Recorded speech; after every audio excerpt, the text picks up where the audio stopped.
13 নম্বর দেওয়া আছে কলার দাম 14 সমস্ত 7 ভাগের 2% কমে যাওয়ায় 420 টাকায় পূর্বাপেক্ষা 10টি কলা বেশি পাওয়া যায়।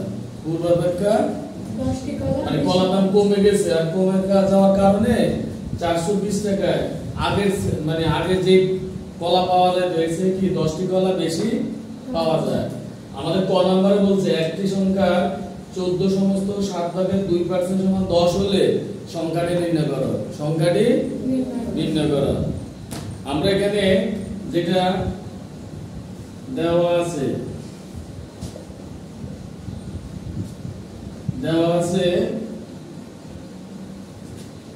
14 সমস্ত 7 ভাগের 2% সমান কত?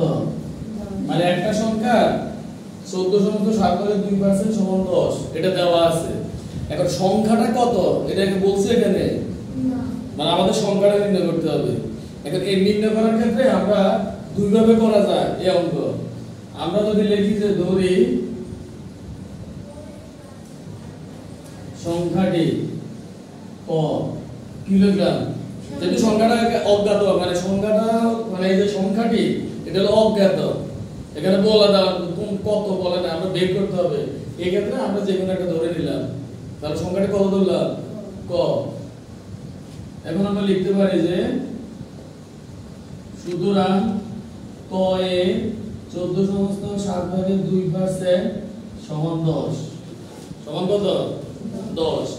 এবার আমরা এখানে যদি সমাধান বের করি বা ক এ এখানে আমরা সমস্ত ভাঙালাম 7 14 98 7 14 কত? 98 2 যোগ করলে কত? 100। এই পার্সেন্টের পরিবর্তে আমরা লিখলাম 100 ভাগের 1। পার্সেন্টের পরিবর্তে কি লিখলাম? মানে মূলত এই পার্সেন্ট দেওয়া থাকলে আমরা এটা হরের সাথে 100 গুণ করে দিলে হয়, তো আমরা পার্সেন্টকে আলাদা 100 ভাগের 1 লিখে দিলাম। সমান কত দেওয়া আছে? 10।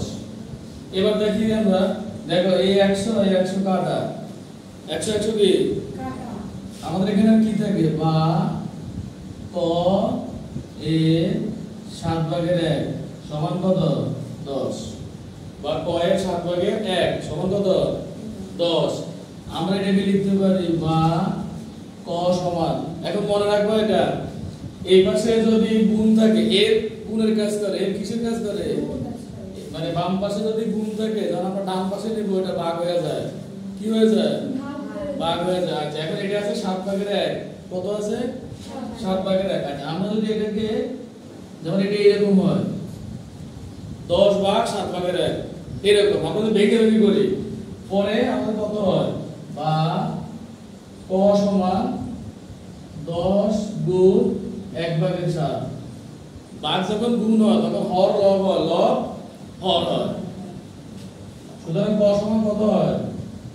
70। 7 10 এ 70।